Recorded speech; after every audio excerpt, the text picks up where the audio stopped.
Welcome to Nasdaq Trade Talks. I'm Jill Malandrino, global markets reporter at Nasdaq.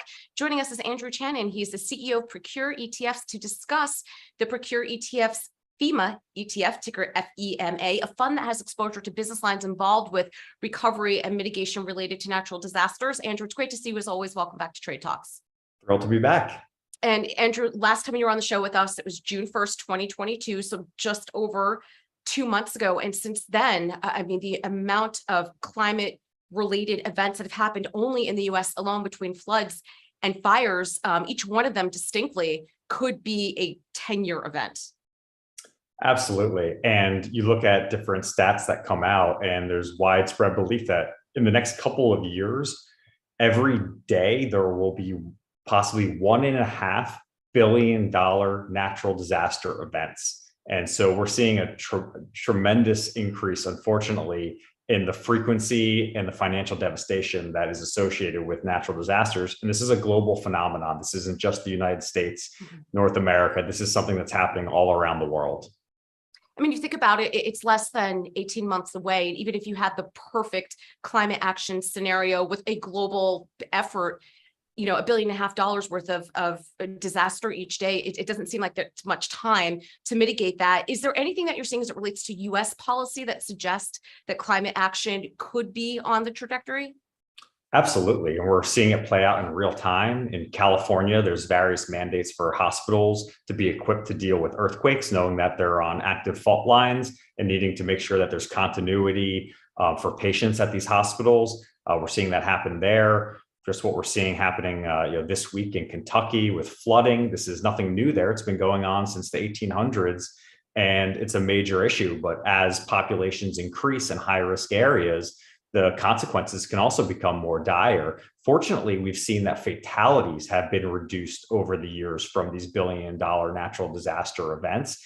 That said, we have so many more assets, so many more people, so many more buildings in these high-risk areas. So a tremendous amount of focus is now happening on the prevention side, understanding that climate, low emissions and low carbon footprints can only do so much. We always are going to need companies that are going to help us prepare to deal with changing climate change risks like higher sea levels and flooding. But we're also always going to need these companies that help bail us out and bring our lives back to normal in the wake of a natural disaster. And then, Andrew, to your point with migration to areas that are high risk, I mean, just look at the past 2.5, almost 3 years at this point, since the pandemic started, and you saw that migration from the cities to areas in the Southeast and the Southwest, perhaps even more to the Northwest, where the infrastructure, even when you think about it from a public works perspective, has not been there for this influx of people coming in from the city. So that's another angle that they have to think of as well when it comes to infrastructure.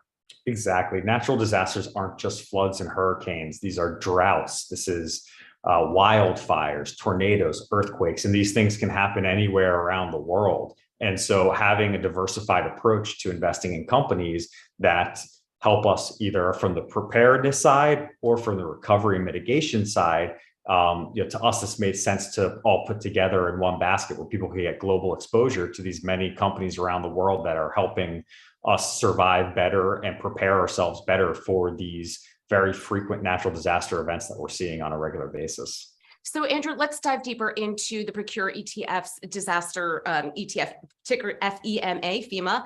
Give us the methodology behind it and an example of a couple of the companies that might be within the fund. Yeah, so this index is looking at companies that have FEMA contracts recently, disaster preparedness government agency contracts, both in the US and abroad. It's also looking at areas like remote power generation. So let's look back at the Texas freeze that we saw 2 winters ago where the entire grid went down.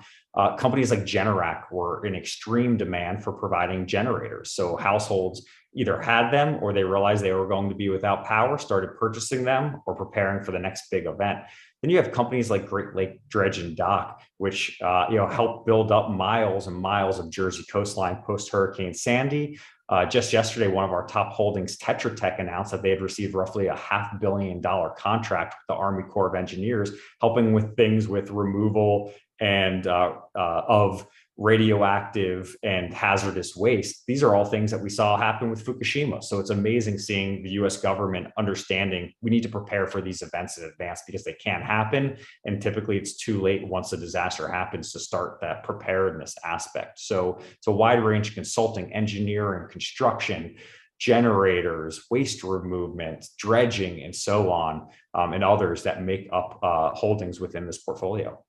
All right, Andrew, appreciate the insight as always. Thanks for joining us on Trade Talks. I'm Jill Malandrino, Global Markets Reporter at Nasdaq.